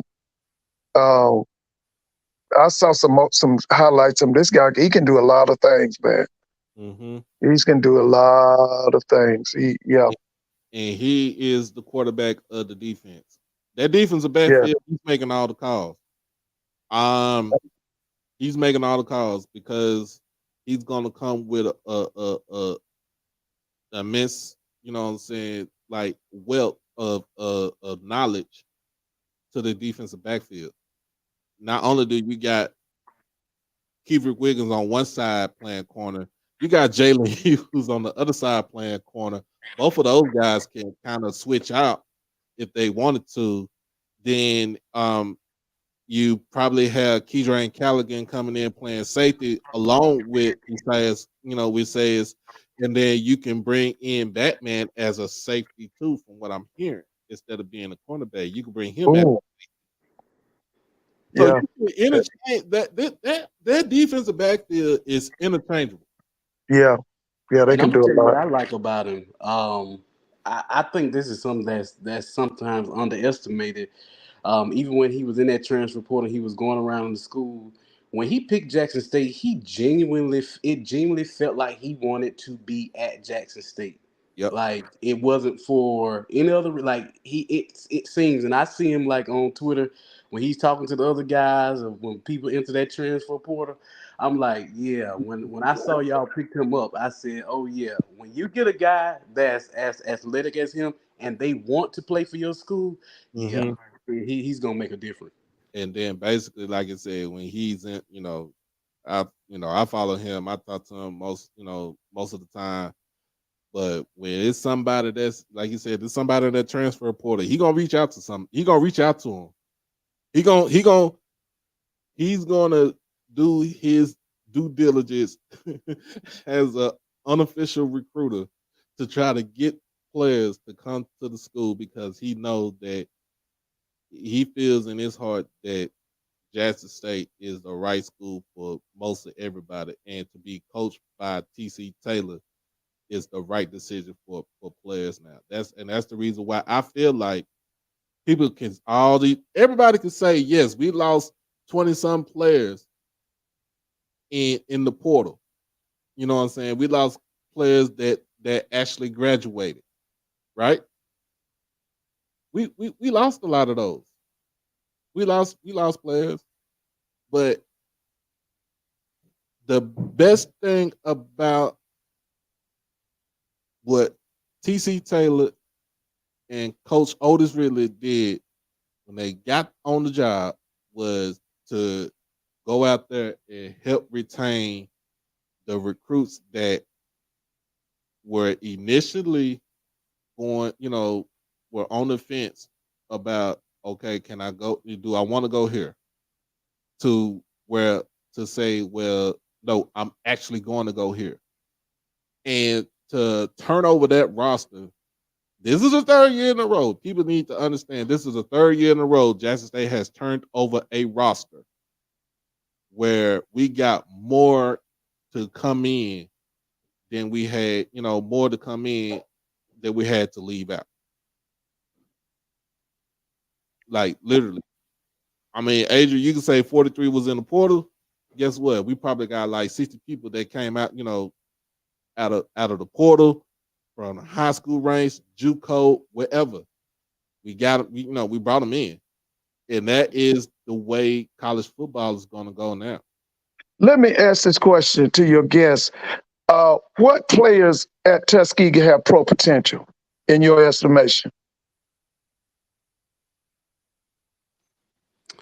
Um, right now, I'm really high on our wide receiver, Meeks.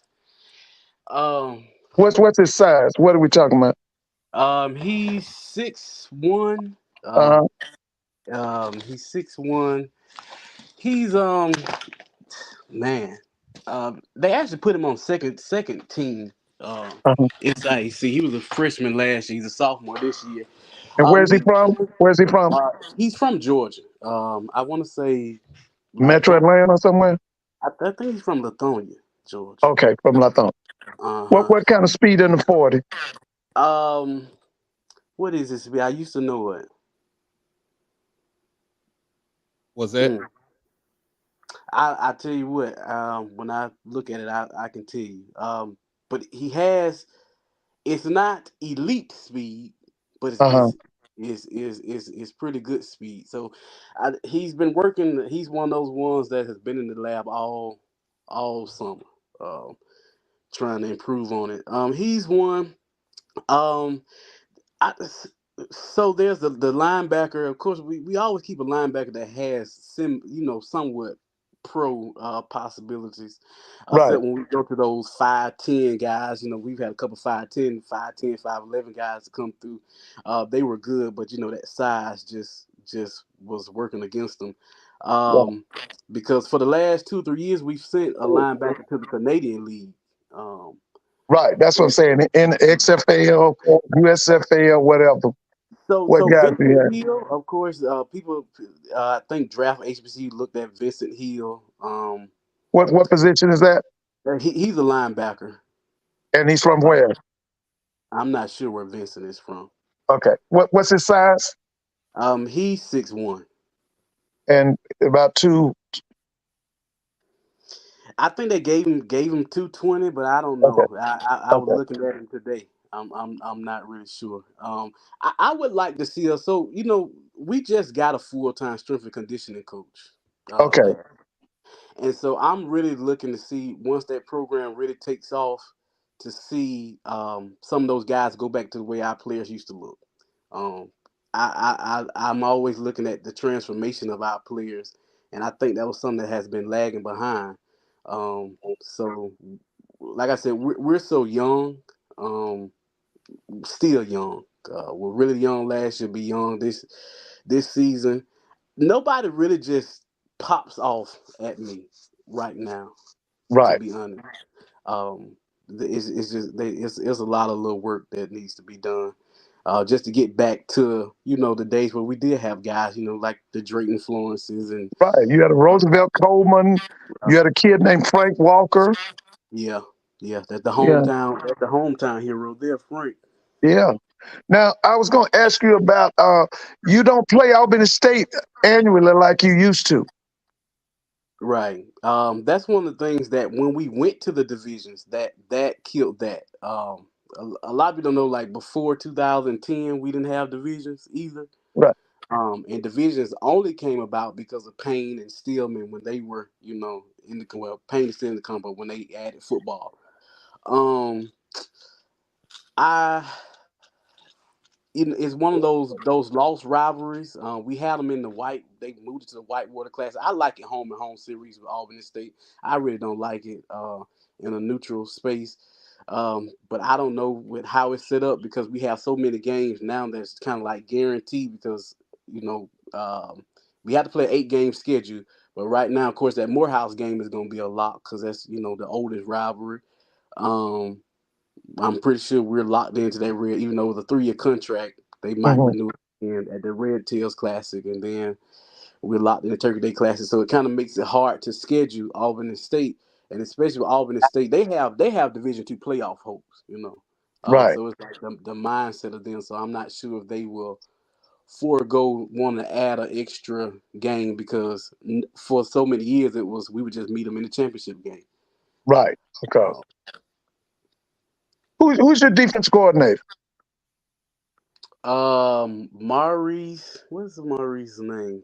He came over with Ruffin from Miles. He was the defense coordinator at for Ruffin Where's at. Kevin Powell? Is he on your staff?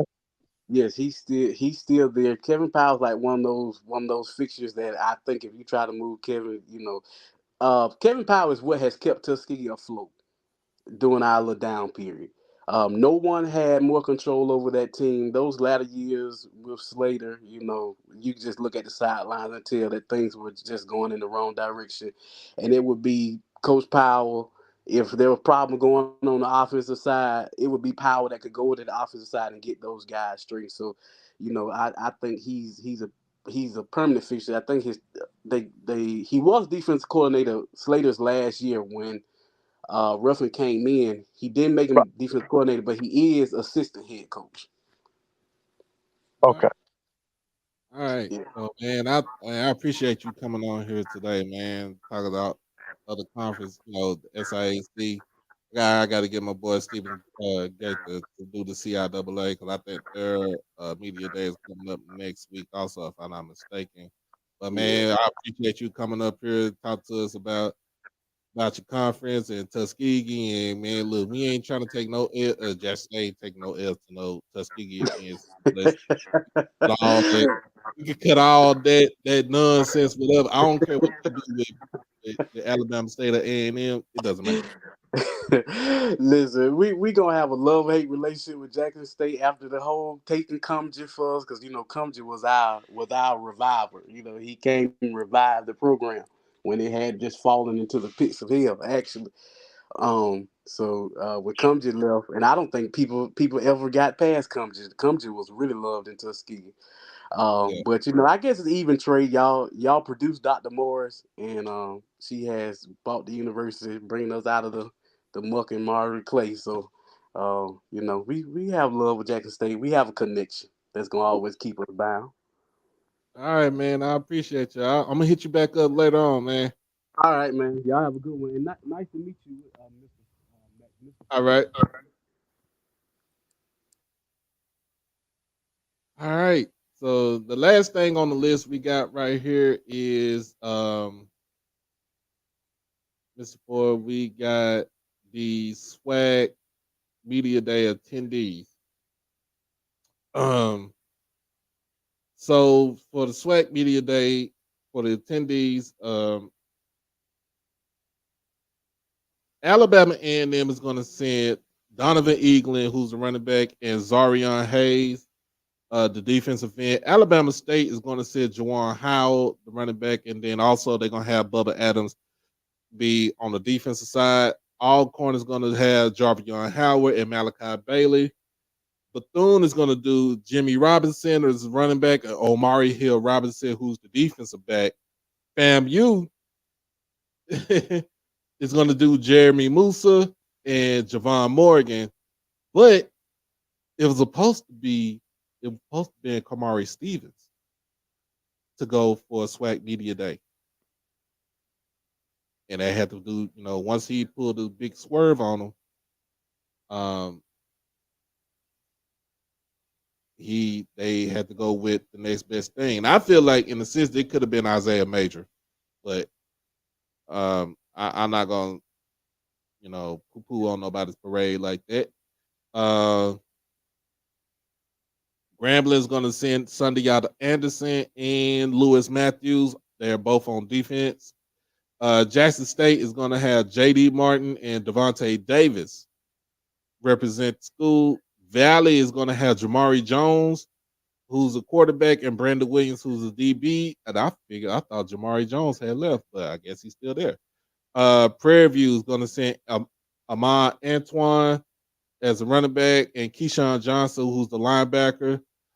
Sutter's going to have Harold Blood as a rep for the offense, and Jalen Campbell rep for the defense. Texas Southern, of course, are going to send Andrew Body and Jacob Williams, who's the linebacker, and Pine Bluff is going to send Ryan Atkins, who's the offensive lineman, and Anas Luckman, who's the defensive lineman. So those are your representatives for SWAC Media Day in their respective institutions. I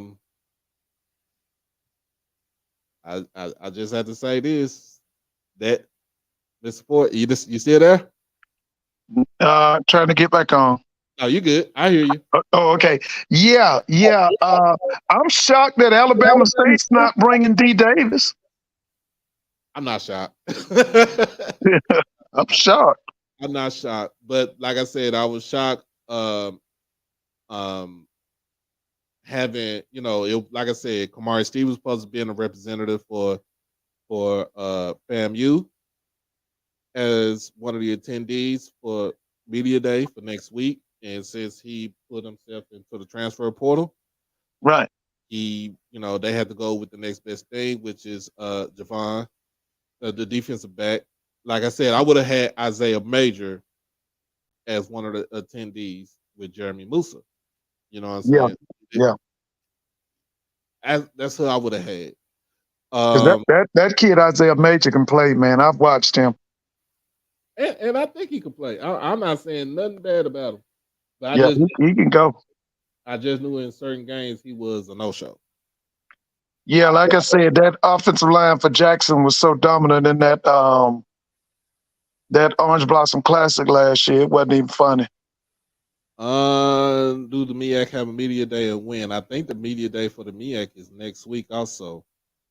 So I'll be covering the MEAC media day also. So we gonna cover all the media days. So that's my whole thing. Like I said, if I want to be taken real seriously in this space, I gotta go and do my homework on everything that I talk about on here. But we're gonna roll up out of here because we're gonna go ahead and shift this over to Ken Clark and the 1400 Club. You got anything coming up this week? Tomorrow, Mr. Ford? Waiting on baseball to start back Friday night. I'm trying to think. The Braves open with somebody. I can't remember it. But just waiting on Major League Baseball to crank back up. Let's see. Friday, more than likely, I'm going to have Namani Harris, defensive back for Texas Southern on the show Okay. Friday night. Okay. Talking about Mr. Ford, talking about a kid that's 6'4". Whoa. What kind of speed we talking? I think his dad said he's like a 4'4". Whoa. Now, what's his high school? Where did he come from? The money has. Let me see. Hold on, because I got.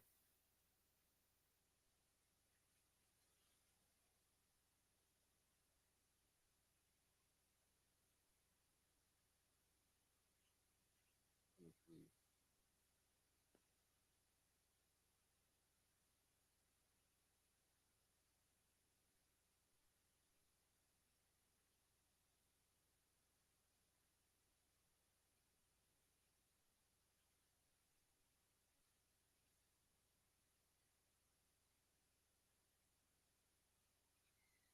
Let me see.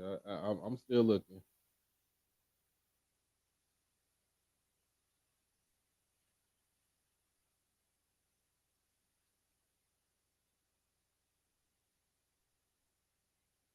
Still looking.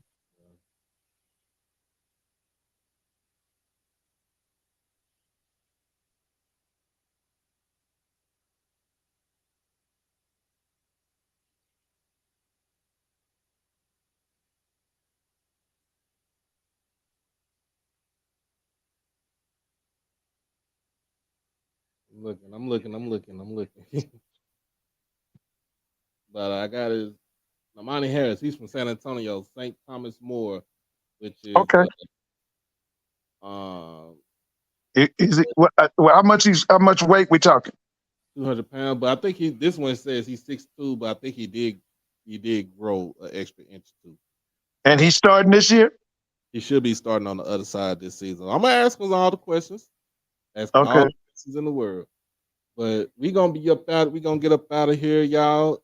I appreciate everybody for tuning in tonight. We're gonna do the part 3 more most likely on Friday night. If not, it will be on Saturday. No, not Saturday, but it will be next Monday. For part 3 of my watch list. But I will talk to you Friday, Mr. Ford. Okay. All right. Y'all have a good night. Okay. All right.